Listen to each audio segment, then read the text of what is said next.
Trump साहब China पहुंच गए हैं और चाइना का विज़िट बहुत सिग्निफिकेंट है, बहुत से हवालों से सिग्निफिकेंट है।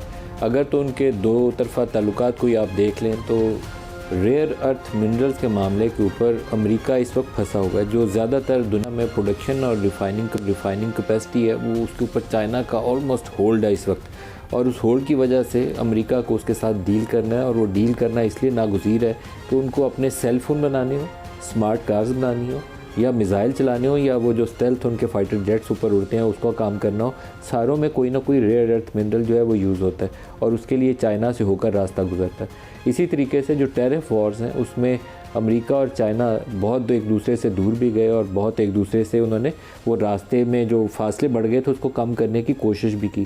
ट्रंप के इस विज़िट के दौरान शायद बेस्ट अपॉर्चुनिटी होगी कि वो इन इश्यूज़ को एड्रेस कर लें, लेकिन इसके साथ ही चाइना उनसे पूछेगा कि ताइवान को अपने हथियार और बेचने हैं कि नहीं बेचने। ट्रंप को शायद इसके ऊपर एक डिफेंसिव पोजीशन इख्तियार करनी पड़े। और सबसे बड़ा और टॉप ऑफ द एजेंडा जो आइटम होगा, जो आज से अगर फरवरी से पहले देखें तो लगता नहीं था कि ये चाइना के विज़िट के दौरान ट्रंप और शी बैठ के हॉर्मुज़ खोलने के ऊपर डिस्कस कर रहे हो, लेकिन अभी मेरा ख्याल ये है कि हॉर्मुज़ वाला मामला सर फहरिस्त होगा। चाइना सबसे बड़ा बायर है ईरानियन ऑयल का, 90% जो उसका तेल है ईरान का वो चीन को जाता है। इसी तरीके से वेनेजुएला से बहुत बड़ा तेल ख़रीदता था चाइना, और वो वेनेजुएला के ऊपर जब अमेरिका ने एक्शन किया तो उसके तेल के पूरे ज़खायर इस वक्त अमेरिका कंट्रोल करता है, तो चाइना उसमें खसारे में है।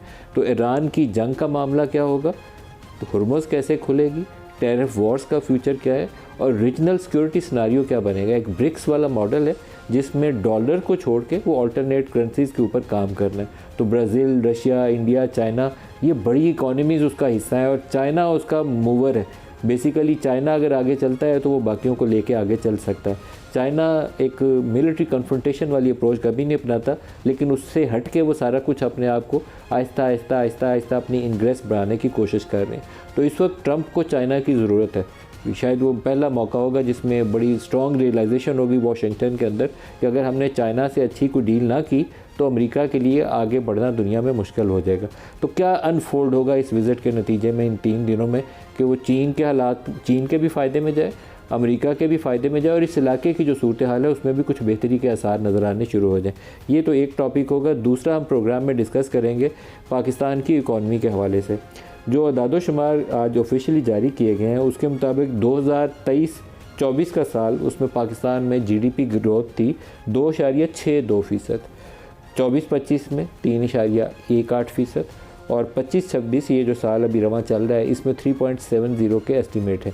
और ये मुझे थोड़े से इन्फ्लेटेड एस्टीमेट लगता है 3.70, क्योंकि जो कुछ फ्लड्स के बाद डैमेजेस हुए थे उसके बाद 3.70 का नंबर थोड़ा सा मुझे बड़ा हुआ लगता है। लाइफ स्टॉक की ग्रोथ आप दिखाएं, एग्रीकल्चर में भी ग्रोथ दिखाएं, स्मॉल स्केल इंडस्ट्रीज़ का सर्वे करके कोई नंबर नहीं निकाला जाता बल्कि एक गेस्टिमेट है जो टेबल पर बैठ के निकाला जाता है।